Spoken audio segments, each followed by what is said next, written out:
tear their ass up. Step on back.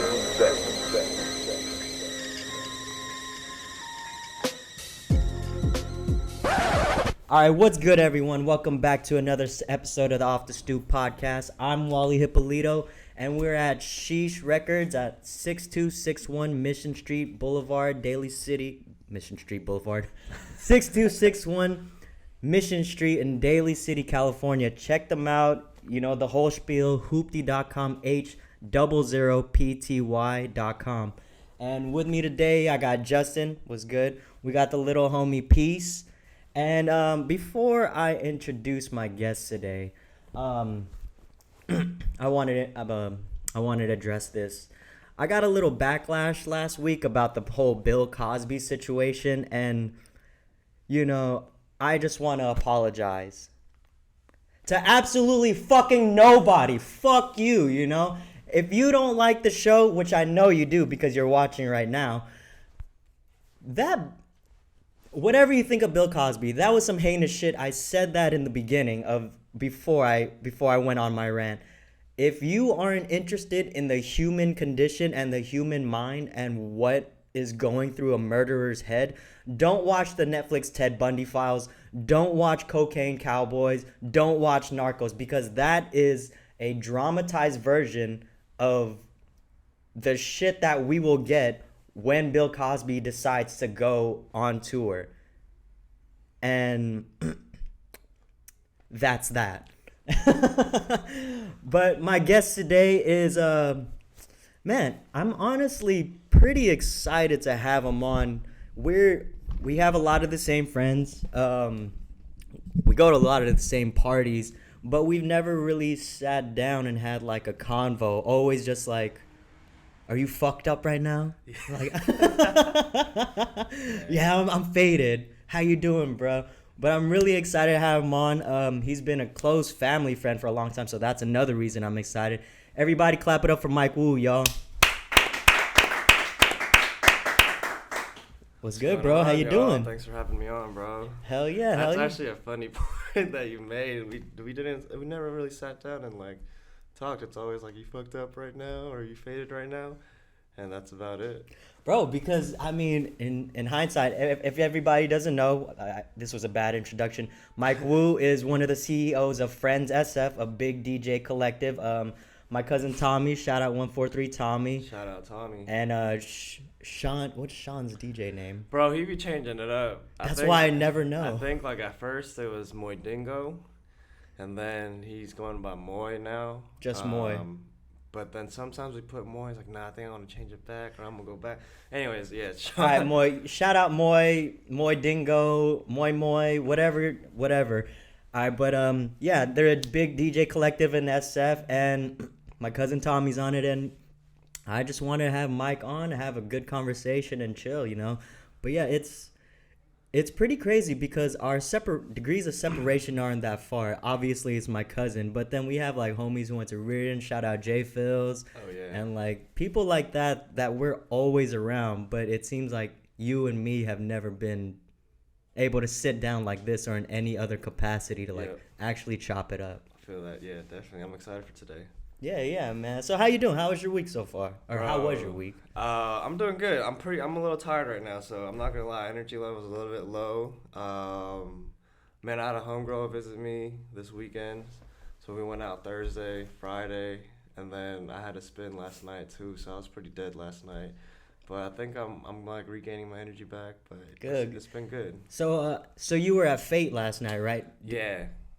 You were doing Candy Rain. So what? I mean, I've been out, but we've been in different places. What has SF nightlife looked like to you so far? Yeah, bro, it's kind of weird. We're like in a very weird position, I want to say. Mm-hmm. There's some venues that I think they got hit pretty bad with the whole COVID thing. Some people are kind of like hating on the whole, like, you know, you need a vaccine card to go out. You need to put a mask on. And there's other venues that like don't really give a fuck. And you go inside and it's just like, or they don't even, they ask you like, oh, let me see your vaccine card, and you can like whip out like just any blank piece of paper.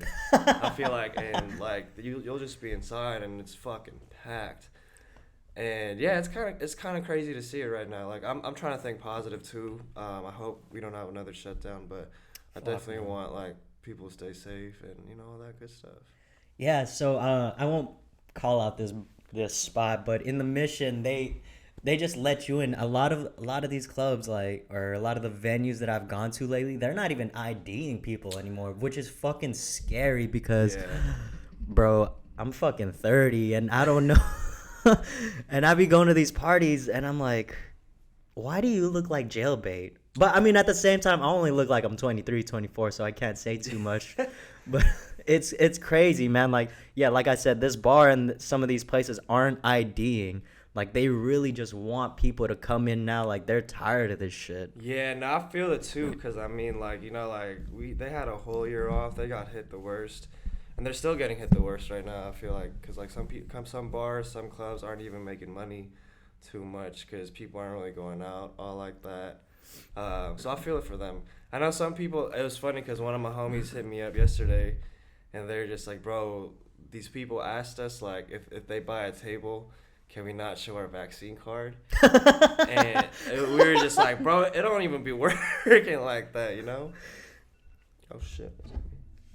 My bad. Damn, whole time. But I had my alarm going off. Nah, you good. So what do you think is like the future of SF partying? Because obviously, bro, if anybody hasn't noticed by now, this shit is here to stay. Like, what do you think has to go on? Because I mean, we both know, Anthony, right? Yeah. They got this District 6 thing going on, which is cool. Like, it's an open venue, and they're hosting a lot of different events every week. So, like, what do you think is the future of nightlife in the city? I think that's kind of tough to say. I mean, shout out to Anthony, bro. That shit, I've been checking that place out. They're, like, utilizing that venue for, like, the best of their ability, which I think is really cool. And I feel safe over there because, it's outdoor. Yeah. But you got to think, too, like, I was thinking, like, what happens in the wintertime when it's, like, cold. But back to your question, I think, like, people are just trying to adapt right now, trying to figure out what works. I like the fact that we could keep the patio thing. I think, SF said we could keep, like, all those patios open. Yeah. I think that's cool. Like, I like that vibe going on. I think some venues are just trying to, like, figure out. But hopefully we'll figure it all out. And, we could, like, stay safe while figuring it out and not lose money here and there. But I don't know. It's a little worrisome. But, yeah. I don't want to say this. I don't want to, like, jinx anything or fuck up anybody's money. But, like, SF nightlife has become... And I think this is nightlife in general. It's become all about, like, popping bottles and flexing, right? Yeah, I think so. Like, here and there, I see that a little bit more. Because that's not what I mean, I used to, don't get me wrong, I like to pop bottles. Oh, yeah. No, I'm not judging anybody. But I say that to say because of that fact that it's kind of become a flex culture, that people aren't necessarily looking at smaller venues and smaller parties as much. They want to go to like Vegas, or they want to go out of town and pop bottles big. And venues like what is that one that used to be on, not 7th West, that's in Oakland, but the big venues in the city like Grand or something like that, I feel like they're the ones that are reaping the benefits of like nightlife right now, because everybody just wants to flex really hard because they don't know if they're gonna have the chance to do it again in the next couple months. I think that's the mentality people are going out with. I mean, I think with me, like, I grew up just like going to like your local dive bars, or just like going to like just music venues, and not really like popping bottles, just getting fucked up over there. And I see like a lot of those places struggling right now. Yeah. Which is kind of sad, but I mean, I went out on Friday to the marina. I mean, don't ask me what else. But Marina's popping. Bro. I like white women. It was cool. But it was like every bar was just fucking packed. Yeah. And then I went out to the Mission and it was just like dead. And I was like, this is kind of crazy. Like, are people just all going to like one place, or? Bro, they just don't give a fuck. Like, yeah, it's a little scary. And that's unfortunate. Out there, So that actually leads me to my next question. So for DJ, I know for Tommy, he loves music. Like, he loves music. I think he loves it more than he loves people. That's why he kind of got into DJing. right? So for you, what was it? Is it the music? Was it like being able to throw parties? Was it being able to like connect with people? Why did you become a DJ? Yeah, that's a good ass question. I think for me, it's like a good collective of everything. Like I always grew up really liking music. DJing was kind of like an outlet, like a creative outlet for me at the time. I took it a little bit more serious like after college, because man, I hated my job after college, and I just remember like all I did was I used to go on YouTube, check out this dude named Glenn Jams, and he would be recording like all these different DJs like on stage, and I would be like, man, this is what I want to do. I think I was because I worked at Genentech. Oh, really? I hated working in there, and all I would do just would watch these videos for like 8 hours. That's a good 8 hours. Yeah, and like I love the music aspect of it, and then I used to go out with like my older homie, like Jay Phils and like my homie Will, and we'd be at like beauty bar or something, and it would just be like a small like community of folks that come out and like putting these events together. It was like good music. It wasn't pretentious. There's like no bottle popping. Like you would see the homies out all the time. I'm like, bro, I like love this community aspect, and I love being able to bring them together with music. And I'm as a DJ, you're the person in control of it. So like all these different things, I was like, yo, this makes sense to me right now. So I think like to answer your question, it's like kind of like a little bit of all three. Yeah. Well, I mean, I definitely feel that. Look, okay, I'm gonna say this. If music be the food of love, I'm a starving African child, because I do not. Shakespeare said that. Look it up, everyone. I do not have a fucking ear for music. I was talking about it with Peace and Justin earlier. Like, I love music, but then for me, there's just so much fucking music out there these days. So as a DJ, like, how do you decide or what, like, because there's not always, when you have a night, there's not always a theme to the night, right? You're not always having cowboy nights and shit. So when you're breaking down for a night, what are you thinking of on just like a regular ass night? Say you're going to Hometown Bowl or something. What do you think about as far as your set when you are spinning? Yeah, that's an interesting ass question, because I think like for some venues or like some events, man, it's funny because me and Tommy just be talking sometimes, and there's like some venues that they have a formula of like what you could play. You know, like you go to like I guess like you go to like I don't want to like call people out, but like Valencia Room or like the regular clubs, like you're not gonna play something like super outlandish. Like you know you're gonna listen to like Blow the Whistle. You're gonna play like the generic bangers. So they literally know their clientele, like yeah, pretty much. And then I think with us, like we like to just sprinkle in like whatever we've been listening to or whatever like I've been messing around with. But I think the venues or events that are super fun for us is like when it's like super open format, where you could kind of like play like rap music, house music, and kind of like dive into like whatever. Yeah. For those events, I think we really need to kind of like sit down. What I do is I like to sit down, kind of like picture like what kind of vibe I'm trying to put on together, what kind of people are coming out. Sometimes I'm guessing, sometimes I'm like, oh, this is gonna be a hit, and then just kind of cultivate your set off that. Nah, that's dope. And dude, it reminds me that scene that you're talking about hella reminds me of Natoma every single time, bro. I love when y'all are there, honestly, because it looks like you guys are it really looks and feels like you guys are hella free, because you'll play Bay Area slaps every once in a while, but then all of a sudden you'll switch it up to like Georgia Smith, and it's just like, oh shit, and then somebody will play like System of a Down. You're just like, what the fuck? And it's cool that you created a culture and a community that's open to like listening to these type of songs, because in hindsight we grew up on this shit. Like exactly, yeah. Go ahead. Nah, like I think my thing is I know like there's some people that are just like, nah, like I only listen to rap. Or, like, I only listen to this. But my thing is like, bro, you come out to like the Natoma parties or the parties that we actually put on together, and it's like we're gonna play some rap music, but we're gonna throw in like I don't know, like some Green Day, and I already know like I'm looking in the corner too, because I see like all my homies that are like thugs. Yeah. And they're in the corner like they're bobbing their heads. I'm like, yo, I know you're feeling this right now. Like I know you know this song and you're feeling this, and it's just cool to like cultivate this like environment where everyone is just kind of like enjoying the music. You could be free. It doesn't matter like what background you have and whatnot. So I think that was like our intention of creating Friends. Oh, okay. That dude, I love that because I'm not gonna lie. Sometimes I'll be sitting down, cause I'm gonna be real. I'm tired of hearing Bay Area music. Like I'm so fucking tired of hearing. What do y'all? Are y'all tired of that shit too? Well, Peace is like 10 years old, so I don't give a fuck what he thinks, bro. Get the fuck out of here, Justin. Aren't you tired of listening to Bay Area music? Only if it's from Vallejo, then. Oh, Jesus Christ. All right, everyone, Justin's from Vallejo. We get it. But Man, nah. I mean, I don't get tired of it. Like, it's a classic. Oh, it's a classic, Yeah. but like, if Yeah, I go you to can one change it up, spot yeah. and then I'm gonna hear I know where I'm gonna hear blow the whistle at. Basically, Yeah. it's like what you were saying Exactly. in regards to like the venue, but like maybe tired of it isn't the right word, but at the same time, it probably is. But yeah, so so y'all got friends SF. It's you, my cousin, and Moy Moy. Yeah, we got one more member too. We just picked up. I mean, we didn't pick him up, but I mean, we got my homie Drewski in it. Free agent. Yeah. So we got him rocking with us now, and you know, we got a lot of like people that are like in and out of our collective too. So shout out to them.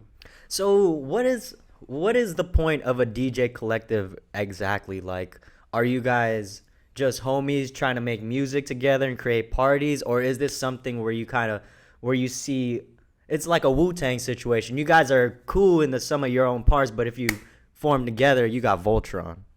Yeah, I think that's pretty much what like my intention was. I think when we first started out, I was talking to Sean and I was talking to Tommy, and this is when Tommy was in Vegas.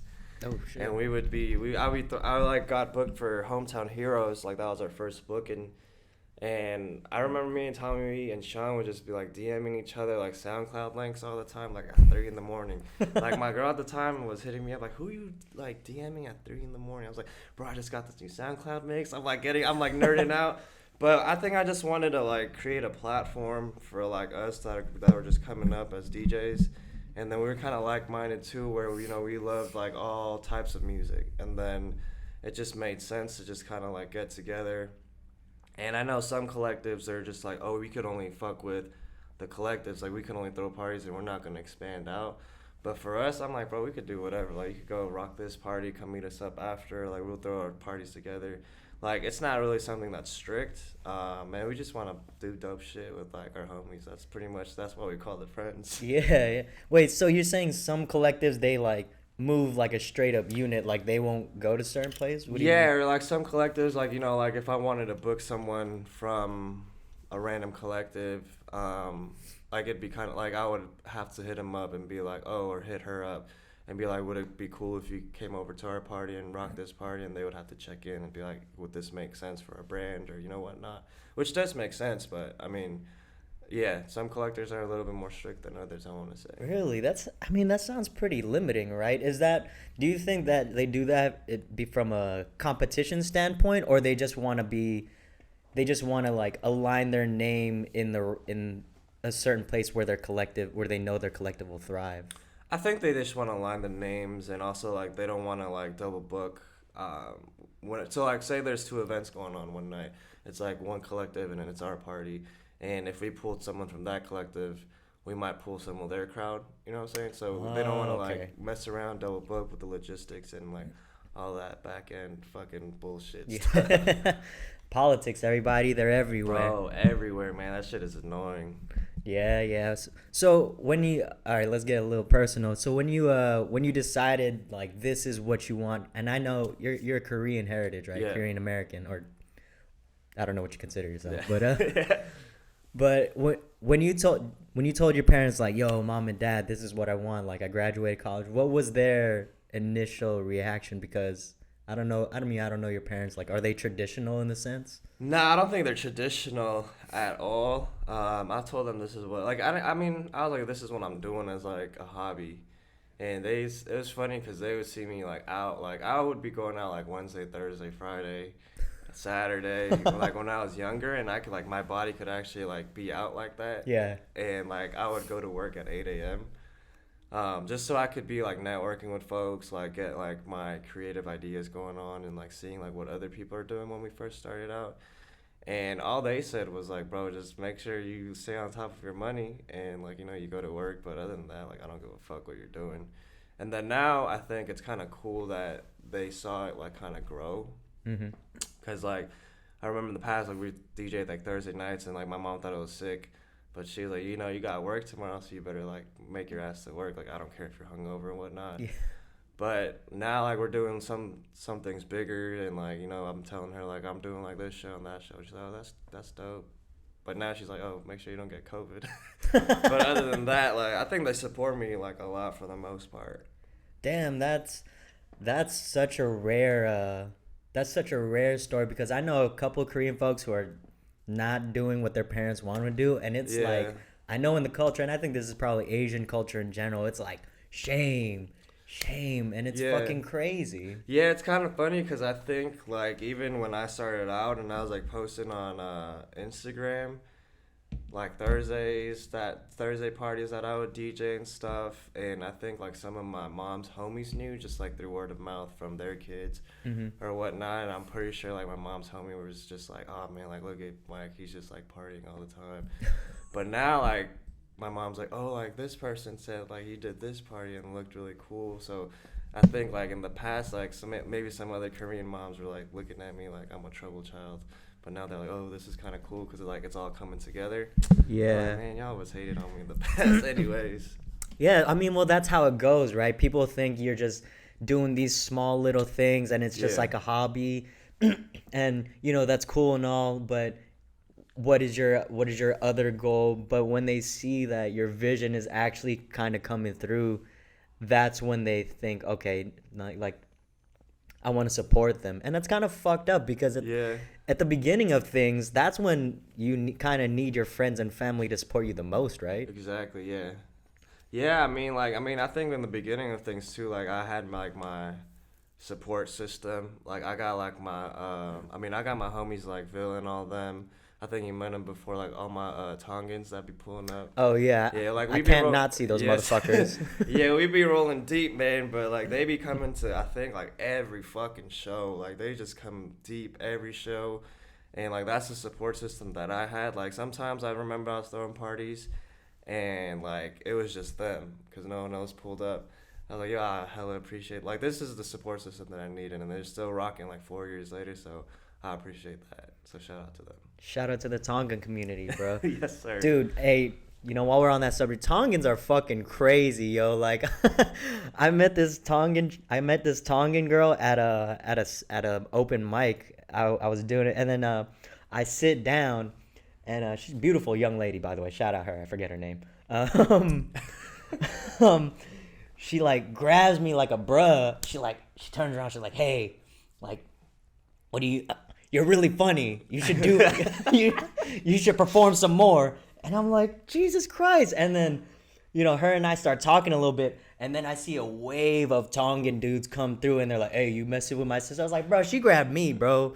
I'm not trying to do a fucking thing. They're like, hey, you gonna perform for us? I'm like, fuck, I guess I got to now. But nah, shout out to Tongan folks, man. They're honestly like some of the most humble, coolest folks on earth. Yeah, they're dope, man. Cause I mean, I grew up with them a lot, and I'll be spending like my holidays with them and everything. Oh, really? Yeah. So I mean, yeah, that's like the environment and the neighborhood that I grew up in. So shout out San Bruno. Oh, you grew up in San Bruno? Yeah, San Francisco and San Bruno, but I'm in San Bruno right now, South City, San Bruno. Oh shit, I didn't know that, bro. I mean, yeah, I'm in San Bruno too now. That shit sucks. I like it. You know what's hella funny is like, you know when you're on 280 and like it's always like foggy in the city. Yeah. And then you get to like the Westboro exit and you start seeing the sun shine through. I was like, man, the sun is shining for me in San Bruno. Bro, I'm honestly trying to move down south, like south. Like south, like LA south or like Texas south. We'll see.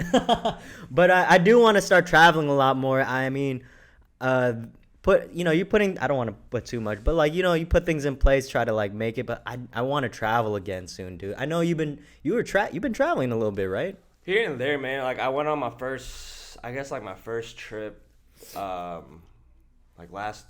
2 weeks ago or something, like maybe 3 weeks ago. It was like my homie's birthday and we went out to Austin, Texas. It was my first time in Austin, Texas. Bro, that shit was fucking wild. Like that shit was wild. Like, it's cool out there. I heard a lot of good things out there. It was like a fun night. It was like 30 of us. We had to get like 2 Airbnbs right next to each other. We were partying for like at least 3 days, but it was cool. It was a cool vibe out there. Dude, I want to go to Texas because have y'all heard about like shooting pigs in a helicopter? I think I've seen it on Instagram. So I didn't. so there's, for those who don't know, there's like an overpopulation of pigs because pigs fuck like crazy, or they might be boars actually. So boars and pigs, whatever, they all fuck like crazy, right? Okay. And they're just like ravaging through Texas, like eating people's crops, fucking up people's property. So what some companies do, they buy helicopters and they have machine guns in them. You pay like $1,000 and you could just fucking go at it for like an hour and a half. I feel like that's kind of like stress relieving. That sounds Lit, right? Dude, I'm supposed to go to Texas in November, and the weather's gonna be cool, but that's one of the things I'm trying to do while I'm out there. And I'm not bringing nobody with me. I'm gonna spend that $1,000, and it's just gonna be me up there for like an hour and a half. That seems kind of fun, man. I didn't get to do that when I was in Texas, but I might have to check that out next time I go back. So, dude, so we were talking, switch subjects. We were talking about Portland, bro. Yeah. Bro, we gotta go. Yeah, it's funny because I went to Portland twice, and some people are like, yo, it's fucking boring out there. Like, it's, like, kind of slow out there. But, like, the last couple of times that I went out there, like, the first time, it was, like, we did a lot of tourist stuff, so we ate a lot. Shopped like a shit ton. Like, I went to the Nike store and just fucking like, I like lost my mind out there, and all you do is just eat and drink. All right, sorry about that, everybody. I fucked up some wires. I don't know what the fuck was going on, but we were talking about going to Portland, bro. Dude, I honestly love Portland. That's probably, if it wasn't like living in the city, I would probably move out there for real. I think I said that too, bro. It's cool. Like, the vibe is cool out there, and it's kind of it's a little slower than, you know, like when you go to New York or like whatnot. But I think I kind of need slow in my life sometimes. Funny story too is, bro, when you go to the strip clubs out in Portland, I was just about to bring that up, bro. Apparently, it's like they have the most strip clubs out there per capita. Yeah. But like I when you go out there, for this. They don't give you ones, they give you twos. Yeah. And it was kind of crazy. And apparently, like, the buffets out there are, like, actually, like, the 5-star restaurants out there. Dude, all right, back to your point about the strip clubs.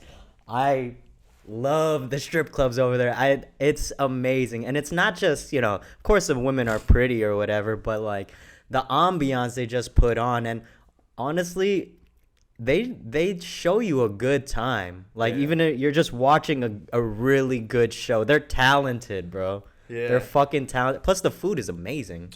I never ate there. I went there, like, super, like, blacked out last time I went. So I need to, like, check it out a little bit more. But, bro, it's hard being a stripper. Like, you gotta be, I don't know, like, I'll be talking to some strippers sometimes, and they got some interesting life stories, and, like, it's, like, you gotta be, like, athletic to be going up and down the pole like that. Bro, I mean, I know a couple strippers, and if you think their life is hard, bro, you gotta talk to some porn stars. Like, oh, yeah. Bro, I've talked to, like, 2 or 3 porn stars that were trying to get on the show. Yo, those women, like, I like my heart. I mean, I don't have a heart, but what little semblance I have of it, it kind of breaks for them. I'm just like, Jesus Christ. Bro, yeah, because I feel like it's, you know, like when you're working in, like, the hospitality industry, like, as a waiter or, like, you know, even DJing, there's some nights where I'm just like, fuck, like, I don't even want to be out here, but I gotta kind of, like, put on, like, a smile or, like, be kind of presentable, you know? Yeah. But for them, like, I'm sure sometimes they don't even want to be fucking, but, like, you got to just be fucking to get your money, and I'm like, that kind of sucks. I mean, that's sex work in a nutshell, right? Like, yeah, pretty much. Bro, but, yeah, I was talking to this one stripper, and it was a strip club in the city, everyone. Yeah, so I went there during lunch. Shout out to Prime. I already know what spot you went to.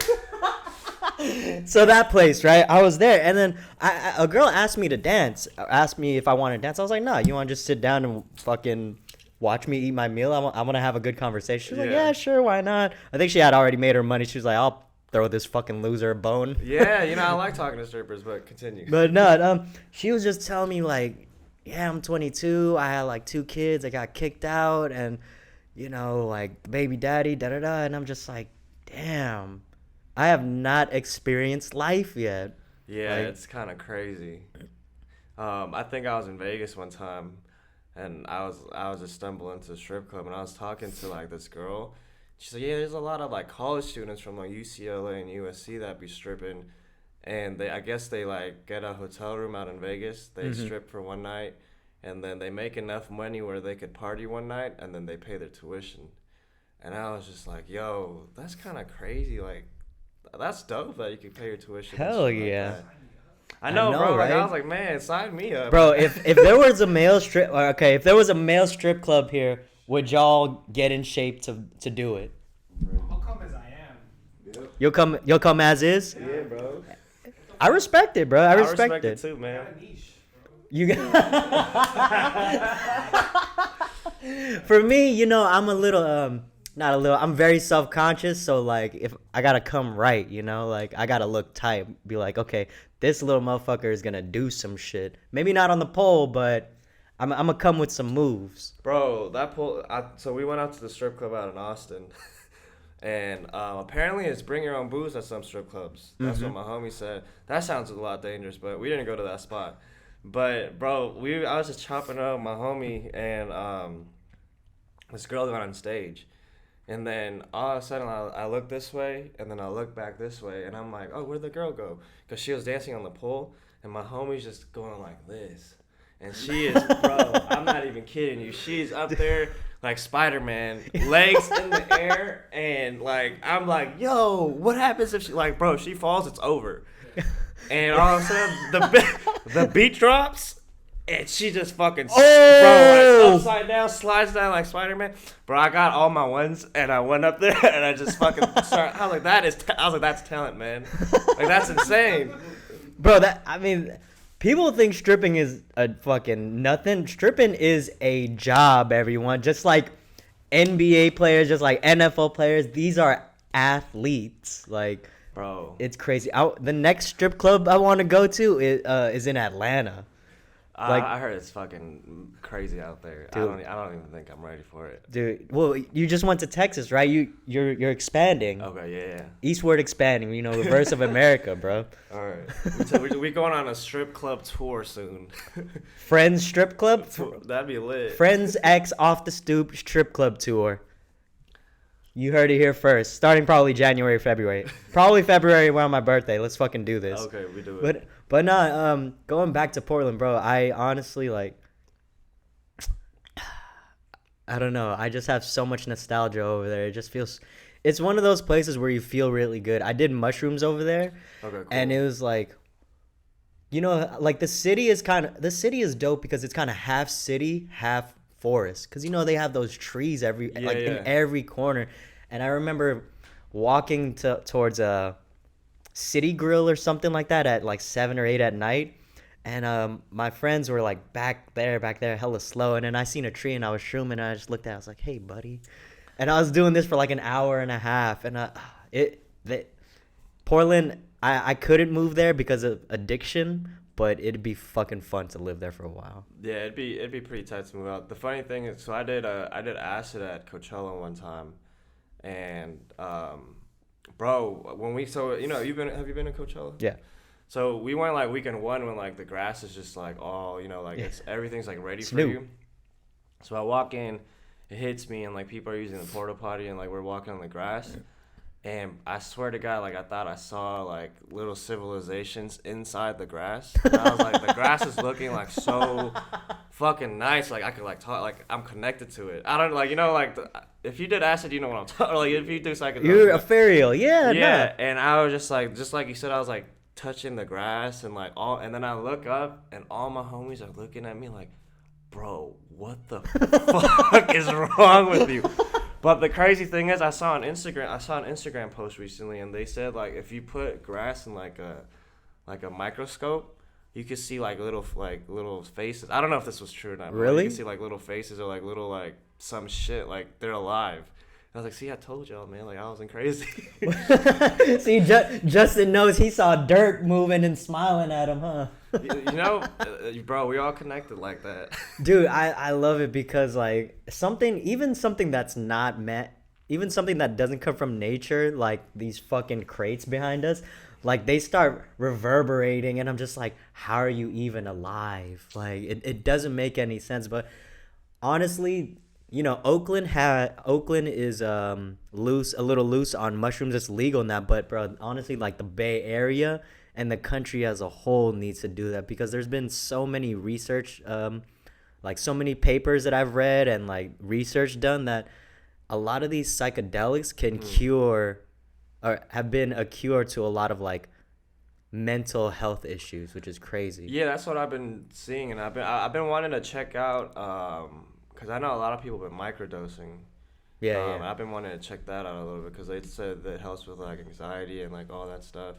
So I was like, man, I want to microdose. But I did hear that Oakland, it's like legal in Oakland. It's legal. So like you could just like buy it off like, or like how does that work? Well, I mean, if you get caught up with it, they just look at it like they give it back to you. Okay. So I mean, I don't think they have stores yet. Yeah. But I mean, shit, since it's legal now, why wouldn't they? Yeah, I've seen some like IG people like posting like, oh, they got like magic mushroom like bars and like it's like a company. Oh, really? Yeah, I'll send that to you. Yeah, for sure. I'm a little like weary of those like magic mushroom bars because it reminds me of this scene in you watch New Jack City? Bro, I have not. I'm not big on like movies and okay. TVs. See that's like me with music. I'm fucking huge. I'm a cinephile, but in this scene in New Jack City, it's a Wesley Snipes movie. Yeah.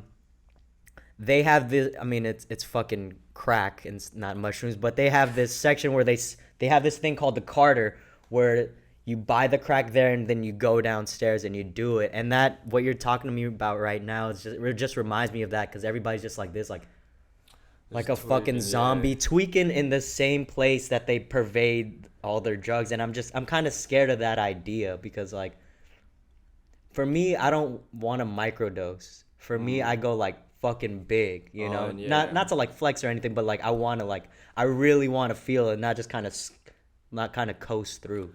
Yeah, no, I feel that. I think with psychedelics, like I'm still like at the beginner phases, so I like to like ease my way into it. Yeah. 'Cause like with drinking and other stuff, like it's like 0 to 100 for me. Yeah. But like it's either I'm sober, or I'm like fucking fucked. Which is kind of like bad to say, but I think with like psychedelics, I like take my time with it. But like the concept that you just told me with New Jack City. That seems kind of cool though, cause it reminds me of like in Blade, like in the first scene of Blade. I don't know. Have you seen Blade? Oh, of course. Yeah. So like when they go to that meat shop and like to the house party or to the that party, little warehouse party. Yeah. That scene has been playing in my head for like the last like 15 years of my life, and I want to like recreate that scene. Like I wanted to DJ this party that was just like house music, deep warehouse, and it's like that sounds lit. Everyone's dressed in black. Maybe there's some vampires. I don't know, but I wanted to recreate that scene so bad for like the longest time. That would be sick. Let me know when you do that. I'm definitely down for that. Right. So you said you want to microdose because of deal with anxiety and things like that. Like, do you like acknowledge like do you have like mental health issues that you're aware of? Like, yeah, I think this has been like I think the past I want to say like 2-3 years, I got like more connected with all that because I think in the past I didn't really know what it was. And it's funny because I actually talked to Tommy a lot about this too, because I think he was the first person that kind of like opened up to about it. And I was like, when we're growing up, like no one really talks about that, like especially as an Asian person, like no one really be talking about that. And especially as men. Yeah, in general. As men in too. General. Like, if you're not supposed to be crying, like, you're just supposed to be, you should shake it off and it's another day. Yeah, exactly, man. But I think the older that I got, I, like, started realizing, like, oh, like, something is off. Mm-hmm. And I didn't know what it was, but I just, like, tried to shake it off. And then it got to a point where I was like, I need to do some research on this or, like, talk to, like, a therapist or, like, a doctor. And that's when I was like, oh, like, I'm really tapped into, like, this mental health. Like, mental health is fucking important as big as, like, physical health. So, yeah. Yeah, no, I mean, I'm in the exact same boat now, bro. Like I've become like a huge advocate for Yeah. mental health. Like I do therapy and a lot of my other stuff. Like you're right that as men, we're not given the platform to like not even express ourselves, just to like lay our shit out there, and Yeah. we're just like supposed to buckle up and just roll with the punches. But sometimes you really can't. Yeah, man. And I mean, I don't even think like the lifestyle, like my weekend lifestyle helps with a lot of like the mental health stuff that I'd be dealing with. But, like we're learning and we're adapting and we're getting better each and every day. So, Yeah. But I mean, also your lifestyle has to adapt to like your mental has to adapt to your lifestyle, right? So it's not that your from my thinking is like, it's not that your weekends are shit. It's just like, what do you do post or pre? Yeah. Because for me, when I'm doing stand up, like a lot of the shit that goes into it is pre. okay. And then the performance itself is cool and all, like that's like the fruits of my labor. But beforehand, it's like it's the 5 P's, bro. It's like proper performance prevents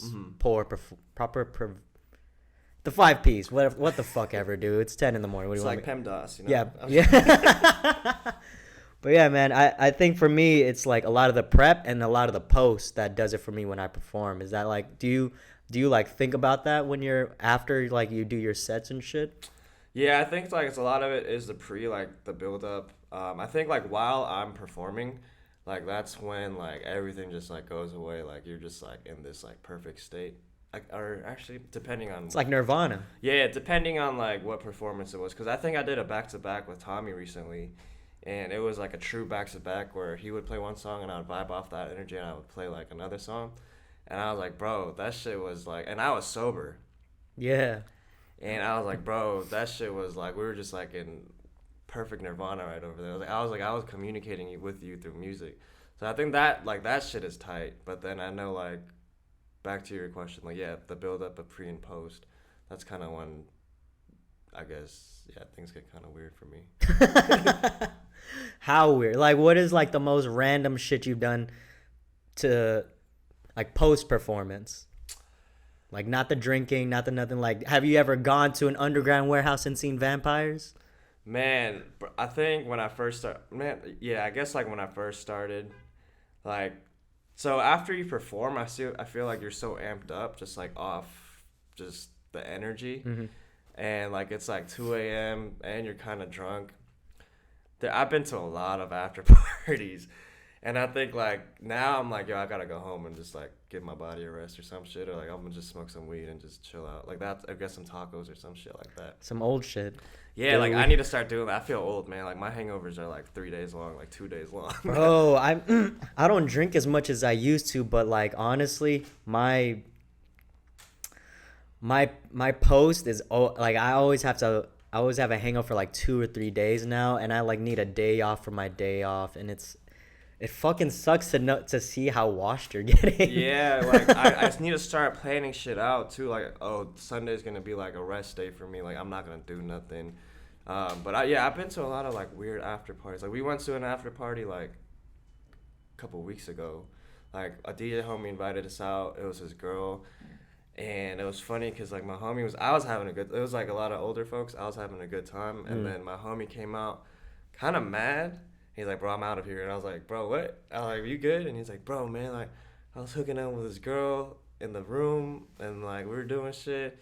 And apparently, like, she had a boyfriend, and he was in the room, too. And, like, they were trying to get him. They, like, scouted him. Oh, okay. And then, like, I guess, like, the girl said some shit to him. And the guy was trying to get on my homie, too. Like, just trying to, like, make out with him and shit. He was priming him.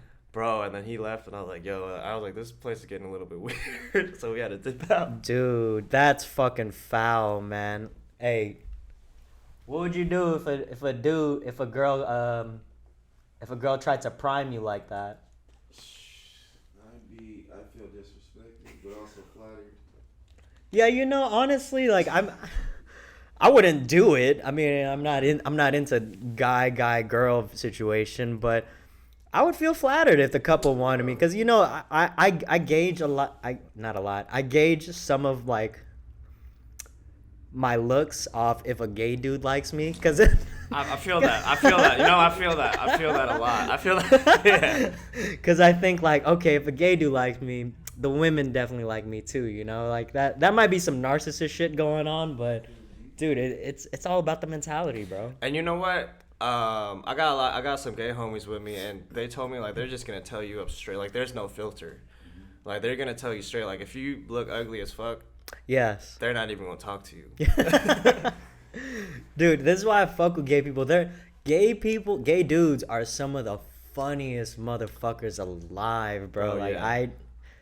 shout out to the gay community, bro. I know I make a lot of jokes about y'all. Come to my stand up, but you know, it's all love at the end. No, it's dope, and they go fucking hard, man. Like they be partying like fucking incredibly hard, and then the next morning, bro, they're like working out at 8 a.m. I'm like, how the fuck are y'all doing? Like we went to the same party, drank the same amount, did the same drugs, and next morning you're like, I'm sweating it out at SoulCycle. I'm like, what the fuck? I'm in bed dying. Well, Matt, okay, see, think about it like this. They've waited their whole life to come out and be that person that they are, right? That's true. So then they're like, boom, they're fucking exploding on the scene, doing what they need to do. At least Yeah. that's what I see. That's how I see it. They're just living their best lives right now. Yeah, exactly. But oh shit, we time. Okay, we gotta. Oh, shout out! Before we get into no stupid questions, shout out 13 Gallons, man. If you don't, I don't have all their information. I'll put it down in the link when I get the chance. But they're just celebrating their 1 year today. So big shout out to them. They're part of the Sheesh Collective. That's at 6261 Mission Street. If you're looking for any clothing done, they're expanding a little bit. But yeah, definitely check them out. And I'll leave their info at the bottom of the description. So what do we got for no stupid questions this week, Justin?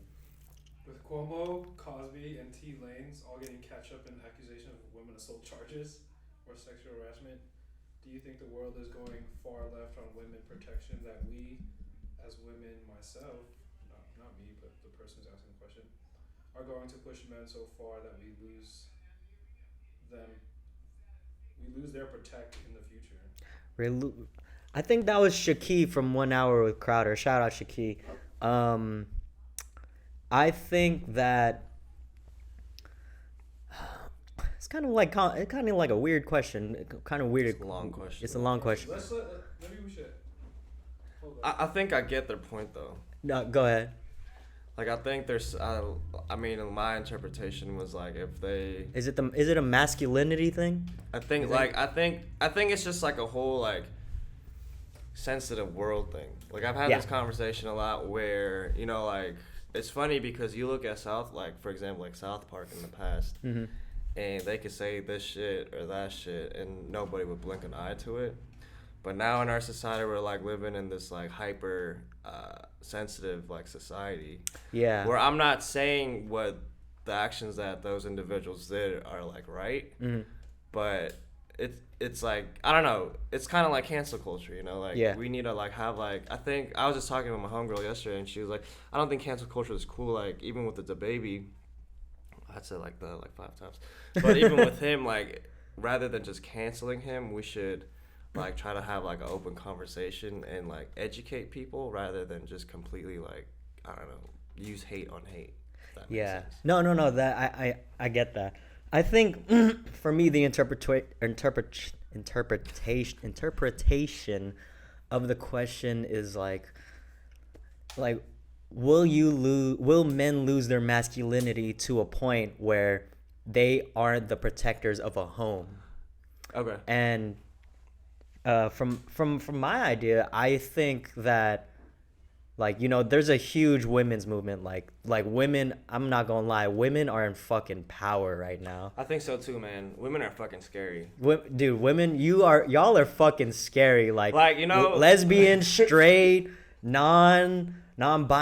Like women are fucking scary because I think a lot of women are coming into their power now and are realizing that like women can be strong. Like I have a lot of strong women in my life. I fucking hate them. No, I love them.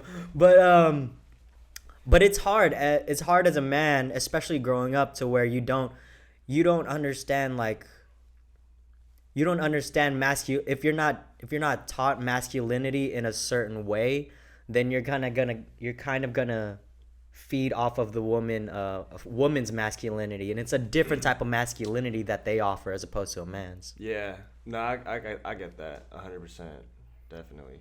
But yeah, I feel like pussy definitely runs the world right now. Pussy runs the world, bro. I'm in therapy because vagina runs the world, and I feel like I have to stop being so much of a fucking dickhead.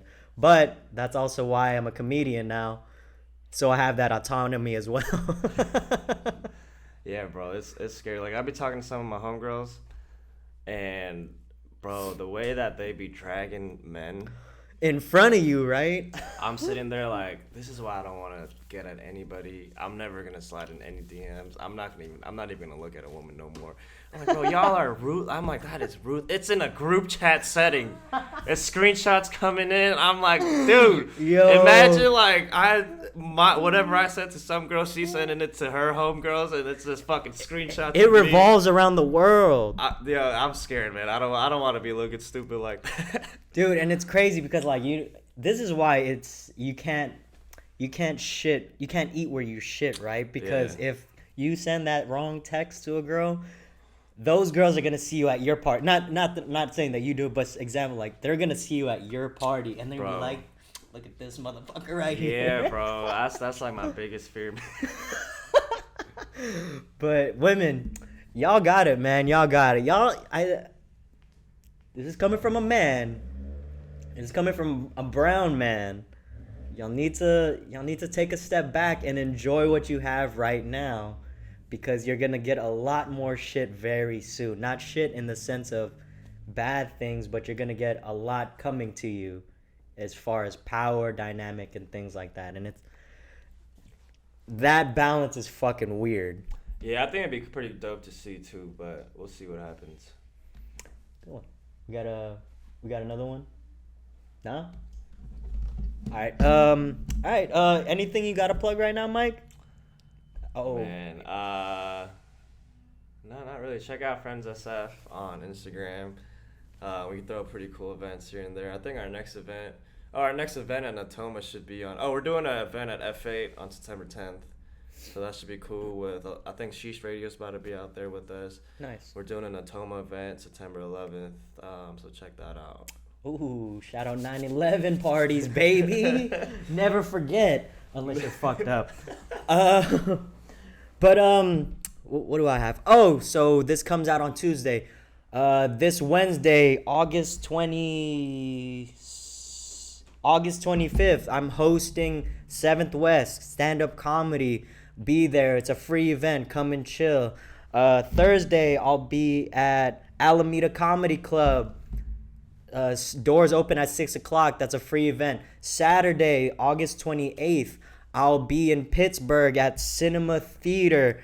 Tickets are $10, and you could stay to watch a movie afterwards. So that's a great fucking deal.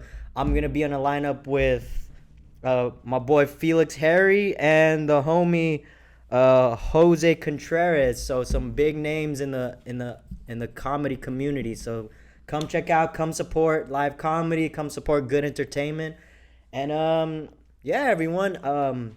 Yeah, I gotta check that out too. Yeah, definitely. That's gonna be it for this episode of the Off the Stoop podcast, guys.